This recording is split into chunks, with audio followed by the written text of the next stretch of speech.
안녕하세요, 호야쌤입니다.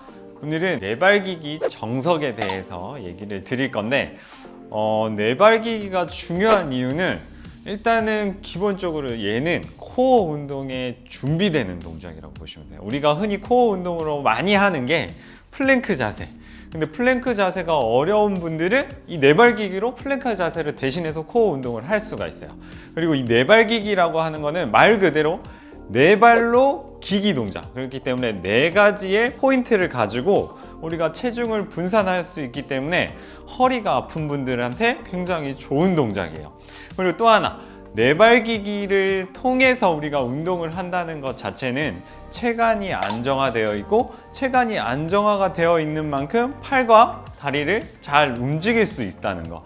그렇기 때문에 이 내발기기를 잘 한다면은 우리가 충분히 팔, 다리, 그 다음에 몸통, 이 근육들을 충분히 잘 쓸 수 있다는 거고, 그리고 이 근육들을 더 강하게 키우는데 효율적으로 몸을 만들 수 있다는 거예요. 그러면 이 내발기기를 할 때 가장 많이 하는 동작이 버드독이라고 하는 동작, 흔히 내발기기를 해서 우리가 팔다리를 이렇게 앞뒤로 뻗으면서 하는 동작인데, 얘네들을 할 때 주의해야 되는 거는 팔을 너무 과도하게 들거나 다리를 뒤로 차는 거를 너무 과도하게 찬다면 허리라고 하는 부분, 우리 몸통이라고 하는 부분이 무너질 수가 있어요. 그래서 이러한 부분들을 정확하게 짚고 넘어가야 되는데, 이 부분에 대해서 제가 설명을 드리도록 할 거예요.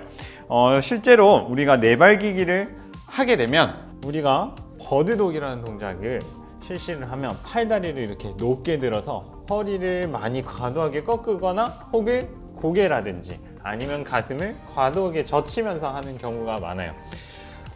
이게 잘못됐다는 거는 아니지만 우리가 기본적으로 내발기기를 할 때는 그 전에 사전에 누워서 혹은 엎드려서 이 동작들을 거치게 되는데, 이 동작들을 서서 할 수 있는 연결 지점이 이 내발기기예요. 그래서 우리가 누워서 엎드려서 할 수 있는 동작을 충분히 내발기기에서 표현이 되어야 된다는 거예요. 그러면 팔을 들 때 우리가 흔히 누워서 하게 되면, 제가 누워있다는 가정하에 이렇게 팔을 들게 되면 바닥이 지금 여기를 하면 내가 팔을 젖힐 수 있는, 들 수 있는 범위는 이 정도가 한계예요. 그러면 우리가 내발기기를 했을 때도 일단 기본적으로 바닥에서 이렇게 팔을 뒤로 젖히는 그 범위까지는 내가 만들 수 있고, 거기까지에 대한 인지는 나와야 돼요.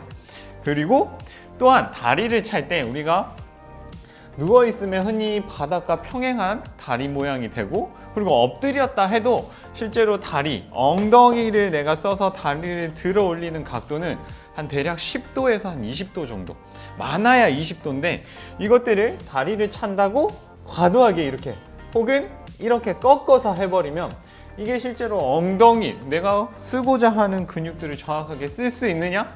그거는 아니라는 거죠. 그래서 제가 말씀드리고 싶은 거는 맨 처음에 내발기기를 하기 전에 충분히 우리가 누워서 팔을 움직이는 거, 그 다음 엎드려서 다리를 차는 게 충분히 인지가 된 상태에서, 그리고 서서 하는 거 동작 연결하기 전에 내발기기를 사용하는 걸 추천을 드려요. 그래서 내발기기를 할 때는 조금 더 팔을 드는 동작, 그리고 다리를 뒤로 차는 동작을 쉽게 하는 방법은 우리가 스윙을 한다고 생각을 하면 돼요. 어깨를 기준점, 그 다음 고관절이라고 하는 부분을 기준점으로 팔이 아니라 위쪽에 있는 우리 팔뚝, 그리고 허벅지, 요 부분들이 스윙을 하듯이 움직이는 걸 먼저 상상을 해주시면 좋을 것 같아요. 그래서 내발기기 자세에서 내 팔뚝을 스윙한다는 느낌으로 앞으로 뻗었다 가져오기, 앞으로 뻗었다 가져오기, 이렇게 해주실 거고, 그리고 허벅지를 몸통에서 멀어지게 스윙을 하기, 다시 스윙을 하기. 그래서 이렇게 올라갔을 때 내 다리가 바닥과 평행한 정도까지 차주셔야 실제로 내 엉덩이 혹은 허벅지 뒤쪽 근육들을 사용해서 내발기기를 정확하게 하실 수가 있는 거예요. 그리고 또한 내발기기에서 중요한 거는 어깨가 무너지지 않고 우리 허리가 짤록해지지 않는 이 부분들을 챙겨서 충분히 이 스윙 연습, 버드독이라는 동작을 해주셔야 우리가 코어를 발달시킬 수 있고 몸통에 대한 근육들을 발달시키면서 이것들을 연계해서 우리가 서서 하는 운동 동작들을 더 완벽하게 할 수 있다는 거죠. 그래서 다시 요약해서 말씀드리자면 이 네발기기 동작 자체는 실제로 네 포인트를 짚고 있기 때문에 체간의 안정성을 통해서 우리가 사지를 강화시키는 운동에 적합하다는 거, 그리고 누워서 엎드려서 하는 동작을 서서도 연결을 해야 되는데 그 중간 단계로서 우리가 코어를 컨트롤하면서 팔다리를 쓰는 운동을 할 수 있다는 거.